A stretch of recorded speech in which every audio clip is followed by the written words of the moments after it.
Hi viewers, welcome to my style. வீடியோக்குள்ளே போகிறதுக்கு முன்னாடி நம்மளோட சேனலை சப்ஸ்கிரைப் பண்ணாங்க, சப்ஸ்கிரைப் பண்ணிட்டு கொஞ்சம் சப்போர்ட் பண்ணுங்க. வாங்க வீடியோக்குள்ளே போகலாமா? கார்த்தி ரேவதி சீரியலில் என்ன நடக்குதுன்னு பார்க்கலாமா? கார்த்தி போட்ட பிளான் எப்படியோ ஒர்க் அவுட் ஆகி ரேவதியோட ஃப்ளைட்டு கேன்சல் ஆகி திரும்பி வந்துட்டாங்கன்னே சொல்லலாம். நம்ம ரேவதி கார்த்தி இருக்கிறத பார்த்துட்டு ஓடோடி போய் பேசிட்டு இருக்காங்கன்னு சொல்லலாம். கார்த்தி மாமா, உங்களை பார்க்காம போயிடுவேணும்னு சொல்லிட்டு ரொம்ப வருத்தமா இருந்தேன். எப்படியோ ஃப்ளைட் கேன்சல் ஆயிடுச்சு மாமா, நானும் உங்களை பார்த்துட்டு அப்படின்னு சொல்லிட்டு இருக்கும்போது உடனே வந்து கார்த்தி சொல்றாங்க, ஃப்ளைட்டு தன்னாலலாம் கேன்சல் ஆகல ரேவதி, நான் தான் வர வச்சேன் அப்படின்னு சொல்லிட்டு இருக்கும்போது நம்ம ரேவதி கேட்குறாங்க, என்ன மாமா சொல்லிட்டு இருக்கீங்க, நீங்க வர வச்சிங்களா அப்படின்னு சொல்லும் போது, ஆமா ரேவதி, நான் தான் வர வச்சேன். என்கிட்ட இருந்து நிரந்தரமா பிரிக்கிறதுக்காக தான் இவங்க ரெண்டு பேரும் இந்த மாதிரி பிளான் போட்டு வச்சிருக்காங்க. உண்மையா சொல்ல போகணும்னா கல்யாணமும் கிடையாது, ஒன்னும் கிடையாது, என்னையும் நிரந்தரமா பிரிக்கிறதுக்காக தான் அவங்க போட்டு திட்டம். ஆனா உன்னை தடுக்கலான்னு நான் ஓடோடி வந்தேன், ஆனா என்னால உன்னை தடுக்க முடியல, அதனால தான் இந்த மாதிரி ஒரு பிளானை போட்டு ஃபிளைட் திரும்ப வர வச்ச ரேவதி அப்படின்னு சொல்லிட்டு நம்ம கார்த்தி சொல்ல, உடனே இதை கேட்டுட்டு நம்ம ரேவதி கார்த்தியை கட்டி பிடிச்சிட்டு பயங்கரமா அழுறாங்கன்னே சொல்லலாம். உடனே நம்ம கார்த்தி சொல்றாங்க, இங்க பாரு ரேவதி, அழாத, அதான் திரும்பி வந்துட்டல அப்படின்னு சொல்லிட்டு இருக்கும்போது நம்ம ரேவதி சொல்றாங்க, மாமா இப்படி எல்லாம் பண்ணுவாங்கன்னு நான் கொஞ்சம் கூட எதிர்பார்க்கவே இல்லை மாமா. ஆமா ரேவதி, அது மட்டும் இல்லாம உனக்கு போட்ட ரிட்டன் டிக்கெட் ஃபேக்கான டிக்கெட் தான், அது உண்மையான டிக்கெட்டே கிடையாது, இதுக்கெல்லாம் காரணம் வேற யாரும் கிடையாது, உன்னோட சித்தி தான் அப்படின்னு சொல்லும் போது நம்ம ரேவதி வந்து, என்ன சித்தியா,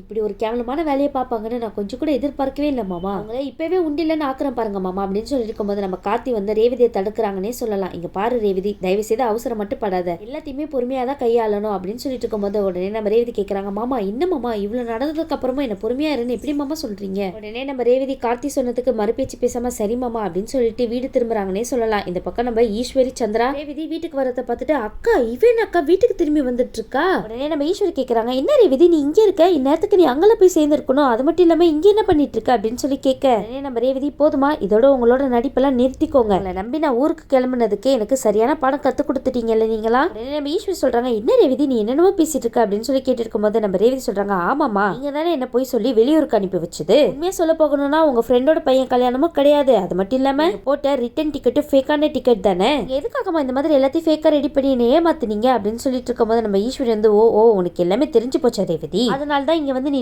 எகிரிட்டு இருக்கியா அப்படின்னு சொல்லி கேட்டு இருக்கும்போது, ஆமாமா எனக்கு எல்லா உண்மையும் தெரிஞ்சு போச்சு. உடனே ஈஸ்வரி கேக்குறாங்க, சரி ரேவதி நீங்க மட்டும் என்ன ஏமாத்தலையே என்ன, நான் மட்டும் உன்னை ஃபேக் டிக்கெட் வச்சு ஏமாத்துறேன்னு சொல்லிட்டு இருக்கல, ஆனா நீயும் கார்த்தியும் சண்டை போடுற மாதிரி வெளியில எங்க முன்னாடி நடிச்சிட்டு பின்னாடி நீங்க ரெண்டு பேரும் ஒன்னா சேர்ந்து பூஜைலாம் பண்ற அளவுக்கு போயிட்டீங்க, அதானே நீங்க மட்டும் எங்களை நம்ப வச்சு ஏமாத்தலையா ரேவதி, அது மட்டும் நியாயமா அப்படின்னு சொல்லிட்டு இருக்கும்போது நம்ம ரேவதி கேக்குறாங்க, ஆமாமா நாங்க உங்களை நம்ப வச்சு ஏமாத்தணும், அதுக்கெல்லாம் காரணம் யாரு, அதுக்கும் காரணம் நீங்க தானே, இது மட்டும் உங்களுக்கு முன்னாடியே தெரிய வந்துச்சுன்னா நீங்க என்ன பண்ணுவீங்க, அப்பாவை கோவில் கும்பாபிஷேகத்துக்கு அனுப்ப மாட்டீங்க, அதனால தான் நானும் மாமாவும் இந்த மாதிரி ஒரு காரியத்தை பண்ணோம், இதுல என்ன தப்பு இருக்கு சொல்லுங்க. அது மட்டும் இல்லாம உண்மையை சொல்ல போகணும்னா எனக்கு கல்யாணமும் நடந்து முடிஞ்சிருச்சு, அதுவும் கார்த்தி மாமா கூட தானே, இந்த விஷயத்த நீங்க எல்லாரும் சேர்ந்து என்கிட்ட மறைச்சிருக்கீங்க, அது நியாயமா அப்படின்னு சொல்லிட்டு நம்ம ரேவதி கேட்ட உடனே ராஜராஜன் ரோகிணி எல்லாருமே பயங்கரமா சந்தோஷப்படுறாங்கன்னே சொல்லலாம். ஆனா நம்ம ரேவதிக்கு கல்யாணம் ஆயிடுச்சு, கார்த்தி தான் அவளோட கணவர் அப்படின்னு தெரிஞ்சு போச்சா அப்படின்னு சொல்லிட்டு எல்லாருமே பயங்கர சந்தோஷத்துல இருக்காங்கன்னே சொல்லலாம். அது மட்டும் இல்லாம எனக்கு பழசெல்லாம் மறந்து போச்சு, அதனால இன்னொரு கல்யாணமும் ஏற்பாடு பண்ணிருக்கீங்க, உங்களுக்கு எவ்வளவு தைரியம் இருந்தா இந்த மாதிரி ஒரு காரியத்தை பண்ணுவீங்க அப்படின்னு சொல்லிட்டு நம்ம ரேவதி ஈஸ்வரி கிட்ட கேட்க, உடனே நம்ம ஈஸ்வரி, ஆமா ரேவதி நீ சொல்றது எல்லாமே உண்மைதான், உனக்கு வேற ஒரு கல்யாணம் ஏற்பாடு பண்ண, ஆனா இதெல்லாம் எதுக்காக பண்ண, உனக்கு ஒரு நல்ல வாழ்க்கையை அமைச்சு தரணும் அப்படின்னு சொல்லிட்டு தான் இதெல்லாம் பண்ண, இது தப்பா? அது மட்டும் இல்லாம இந்த கார்த்தி யார் எவருன்னு தெரியாம உனக்கு கல்யாணம் பண்ணி வச்சேன், அதுக்கப்புறம் அவன் யாருன்னு தெரிஞ்சதோ எந்த குடும்பத்தை கூட நான் என்னைக்குமே சேரக்கூடாது அப்படின்னு நினைச்சனோ அந்த குடும்பத்துக்கிட்டயே என்னோட பொண்ணை கல்யாணம் பண்ணி வச்சுட்டேனே அப்படின்னு சொல்லிட்டு குற்றநெச்சல எவ்வளவு நாள் நான் கஷ்டப்பட்டிருக்கேன்னு உனக்கு தெரியுமா, இதுக்கப்புறமும் இந்த உண்மைலாம் எனக்கு தெரிய வந்து என்னோட பொண்ணு இவன் கூட என்னைக்குமே சேர்ந்து வாழக்கூடாது அப்படின்னு சொல்லிட்டு தான் இந்த மாதிரி காரியத்தை நான் பண்ணேன், அது மட்டும் இல்லாம அவனை உன்னோட வாழ்க்கையில இருந்தே பிரிக்கணும்னு நினைச்சேன், ஆனா அதுக்குள்ள உனக்கு ஒரு விபத்து நடந்துருச்சு, அந்த விபத்தை எனக்கு சாதகமா நான் பயன்படுத்திக்கிட்டேன், அதனால தான் உங்க ரெண்டு பேரையும் பிரிச்சு உனக்கு வேற ஒரு பையனோட கல்யாணம் பண்ணி வைக்கணும்னு சொல்லிட்டு முடிவு பண்ணேன், ஆனா இதெல்லாம் யாரோட நல்லதுக்காக ரேவதி சொல்லு, நீயே உன்னோட நல்லதுக்காக தானே, என்னமா பேசிட்டு இருக்கீங்க, என்னோட நல்லதுக்காகவா, நான் கார்த்தி மாமாவை எவ்வளவு விரும்பிட்டு இருந்திருக்கேன் தெரியுமா உங்களுக்கு, நீங்க ரெண்டு பேரும் பிரிக்கிறதுக்கு உங்களுக்கு எவ்வளவு தைரியம் இல்ல, தாத்தா பாட்டி மேல இருக்கிற கோபத்தை எங்க மேல காமிப்பீங்களா, நீங்க உங்களோட கோபத்துக்காக என்னோட வாழ்க்கையை நாசமாக்கிட்டீங்களேமா, நீங்க போது ரேவதி இதோட நிறுத்திக்கோ, இப்ப என்ன உனக்கு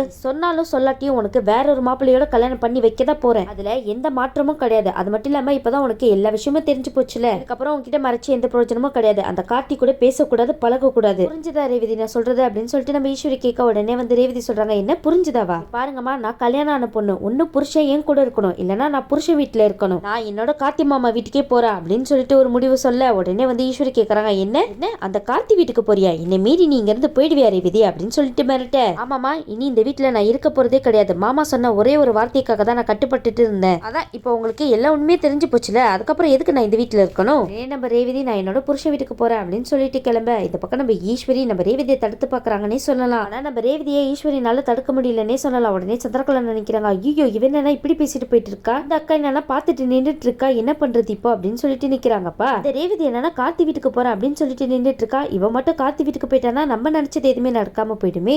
இங்க இருக்கும் போதே அந்த கார்த்தி இந்த ஆட்டம் போட்டுட்டு இருக்கான், இவன் மட்டும் கார்த்தி வீட்டுக்கு போயிட்டானா ஐயோ அவனோட ஆட்டம் தாங்க முடியாதே. ரேவதி மட்டும் அங்க போயிட்டானா நம்ம நினைச்சது எதுவுமே நடக்காதே, ஐயோ இவ்வளவு போய் முதல்ல தடுக்கணுமே அப்படின்னு சொல்லிட்டு இந்த சந்திர ரேவதியை போய் தடுக்கிறதுக்காக போறாங்கப்பா. உடனே இதை பார்த்துட்டு இருந்தா நம்ம ராஜராஜன், ரோகிணி, சுவாதி, மயில்வாகனம் எல்லாருமே சந்தோஷப்பட ஆரம்பிச்சிட்டாங்கன்னே சொல்லலாம். அப்படியோ நம்ம கார்த்தி கூட ரேவதி ஒண்ணு சேர்ந்தா மட்டும் போதும், இதனால நம்ம நினைச்சிட்டு இருந்தது நடக்க போகுது அப்படின்னு சொல்லிட்டு இந்த பக்கம் நம்ம ராஜராஜன் நினைக்கிறாங்க. இதுக்கப்புறமா நம்ம சாமுண்டேஸ்வரினால ஒண்ணுமே பண்ண முடியாது, ஈஸ்வரிக்கு தேவைதான் ரேவதி பேசினது எல்லாமே கரெக்டா, ரேவதி மட்டும் இப்படி பேசல அவ்வளவுதான், நம்ம ரேவதிக்கு வேற ஒரு கல்யாணத்தை பண்ணி வச்சிருப்பா இந்த ஈஸ்வரி, என்னென்னலாம் ஆட்ட போட்டா ரேவதி கரெக்டான ஒரு முடிவை தான் ஈஸ்வரி கிட்ட சொல்லியிருக்கா அப்படின்னு சொல்லிட்டு குடும்பத்துல இருக்கிற எல்லாருமே சந்தோஷப்பட்டு இருக்காங்கன்னே சொல்லலாம். இந்த பக்கம் நம்ம ஈஸ்வரி அவங்க கிட்ட இருக்கிற ஆயுதத்தை எடுத்துட்டு வந்துட்டு ரேவதி கிட்ட சொல்றாங்க, இங்க பாரு ரேவதி நீ மட்டும் இங்க இருந்து அந்த கார்த்தி வீட்டுக்கு தான் போகணும் அப்படின்னு சொல்லிட்டு புடிவாதமா இருந்தேன்னு வச்சுக்கோங்க, இதை வச்சு நான் என்ன சுட்டுப்பேன் அப்படின்னு சொல்லிட்டு இருக்காங்கப்பா. அதுக்கப்புறம் நம்ம ரேவதி இதுக்கெல்லாம் பயப்படுற ஆளா, உடனே நம்ம ஈஸ்வரி கிட்ட சொல்றாங்க, தாராளமா சுட்டுக்கோங்கம்மா, நான் என்னோட கார்த்தி மாமா கிட்ட தான் போக போறேன் அப்படின்னு சொல்லிட்டு விறுவிறுன்னு கிளம்பி போறாங்கப்பா. உடனே நம்ம ரேவதி இப்படி சொன்ன உடனே நம்ம ஈஸ்வரிக்கு தூக்கி வாரி போட்டுச்சுன்னே சொல்லலாம். கொஞ்சம் கூட எதிர்பார்த்திருக்க மாட்டாங்க ரேவதி இந்த மாதிரி சொல்லிட்டு போவாங்கன்னு. பாவம் ஈஸ்வரி உங்களோட கெத்தை நீங்களே இழந்துட்டீங்கன்னு சொல்லலாம். சந்திரகலா ரேவதி கையை பிடிச்சிட்டு, இங்க பாரு ரேவதி நீ அந்த கார்த்தி வீட்டுக்கெல்லாம் போக கூடாது, ஒழுங்கு மரியாதை உள்ளவா, உங்க அம்மா உன்னோட வாழ்க்கைக்காக ஒன்னொன்னா பார்த்து செஞ்சிட்டு இருக்கா, நீ என்னன்னா எதுவுமே வேணாம் அப்படின்னு சொல்லிட்டு உதறி தள்ளிட்டு போயிட்டே இருக்க. பாரு ரேவதி என்ன இருந்தாலும் சரி அந்த குடும்பமே வேணாம் அப்படின்னு சொல்லிட்டு இவ்வளவு நாளா நம்ம ஒதுங்கி இருந்துட்டு இருக்கோம், ஆனா நீ என்னன்னா அந்த குடும்பத்துல போய் சேர போறேன்னு சொல்லிட்டு இருக்க, அது மட்டும் இல்லாம உனக்கு கார்த்திக்கும் கூடிய சீக்கிரம் டிவோர்ஸ் ஆக போகுது.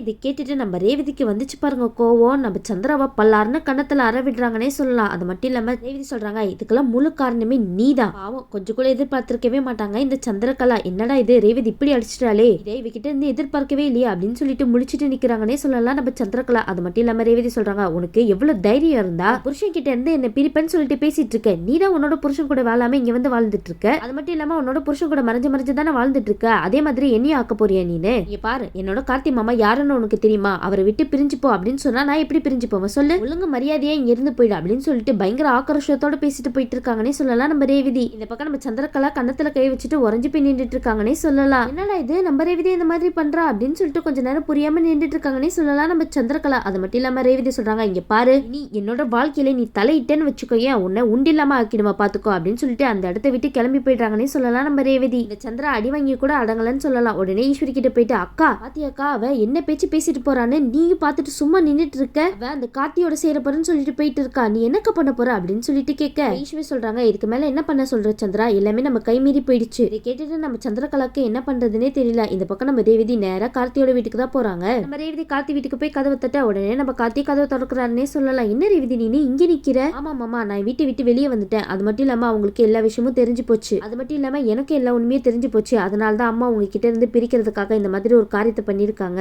இதனாலதான் மாமா நான் வீட்டை விட்டு வெளியே வந்துட்டேன் அப்படின்னு சொன்ன உடனே நம்ம கார்த்தி சொல்றாங்க, ரேவதி நீ அவசரப்பட்டுட்டு ரேவதி ஏன் இந்த மாதிரி பண்ண அப்படின்னு சொல்லி கேட்டுட்டு இருக்கும்போது, மாமா நான் ஒன்னும் அவசரம் எல்லாம் படல, இதுக்கு மேலேயே நான் அமைதியா இருக்க சொல்றீங்களா மாமா, இதுக்கு மேலேயே நான் அமைதியா இருந்தேன்னு வச்சுக்கோங்களேன் எனக்கு வேற ஒரு கல்யாணம் பண்ணிடுவாங்க, அது மட்டும் இல்லாம உங்ககிட்ட இருந்து நிரந்தரமா பிரிக்கணும் அப்படின்னு சொல்லிட்டு வேற ஒரு முடிவு கூட எடுக்க சான்ஸ் இருக்கு மாமா, அதனால தான் நான் வீட்டை விட்டு வெளியே வந்துட்டேன். பக்கம் நம்ம கார்த்தி ரேவதி இந்த மாதிரி பண்ணுவாங்கன்னு கொஞ்சம் கூட எதிர்பார்க்கலன்னே சொல்லலாம். இந்த பக்கம் நம்ம ரேவதி அந்த வீட்டுக்கு நான் இனிமே போகவே மாட்டேன் அப்படின்னு சொல்லிட்டு சொல்ல உடனே நம்ம கார்த்தியும் அந்த வீட்டுக்கு போக மாட்டேன்னு சொல்றாளே வேற வழி இல்ல அப்படின்னு சொல்லிட்டு வீட்டுக்குள்ள கூட்டிட்டு போறாங்கன்னே சொல்லலாம் நம்ம கார்த்தி. இந்த பக்கம் சந்திரா ஈஸ்வரி கிட்ட புலம்பி தள்ளுறாங்கன்னே சொல்லலாம். அக்கா நம்ம என்ன நடக்க கூடாதுன்னு நினைச்சோமோ அதுவே நடந்துருச்சேக்கா, இப்ப என்னக்கா பண்றது அப்படின்னு சொல்லிட்டு சந்திரா சொல்ல உடனே ஈஸ்வரி சொல்றாங்க, அதுதான் எனக்கும் தெரியல சந்திரா அப்படின்னு சொல்லிட்டு இந்த ஈஸ்வரி சொல்ல உடனே சந்திரா ஒரு திட்டத்தை போட்டு ஈஸ்வரி கிட்ட கொடுக்குறாங்கன்னே சொல்லலாம். பாருக்கா இந்த மாதிரி மட்டும் பண்ணணும்னு வச்சுக்கே ரேவதி மறுபடியும் நம்ம வீட்டுக்கே திரும்பி வந்துருவா பாத்துக்கோங்க அப்படின்னு சொல்லிட்டு இருக்காங்கப்பா. உடனே நம்ம ஈஸ்வரி யோசிக்க உடனே சந்திரா சொல்றாங்க, அக்கா என்னக்கா யோசனை, நிஜமா சொல்றேன் இந்த பிளான் கண்டிப்பா ஒர்க் அவுட் ஆகும்க்கா யோசிக்காத அப்படின்னு சொல்லிட்டு நம்ம சந்திரா சொல்லிட்டு இருக்காங்கன்னே சொல்லலாம். சரிங்க இந்த சந்திராவும் ஈஸ்வரியும் அப்படி என்னத்தை தான் திட்டம் போட்டுட்டு இருக்காங்கன்னு வெயிட் பண்ணி பார்க்கலாம். இந்த வீடியோ உங்களுக்கு பிடிச்சிருந்துச்சுன்னா மறக்காம மெட்ரோ ஸ்டைல லைக் பண்ணுங்க, ஷேர் பண்ணுங்க, சப்ஸ்கிரைப் பண்ணிடுங்க. தேங்க்யூ.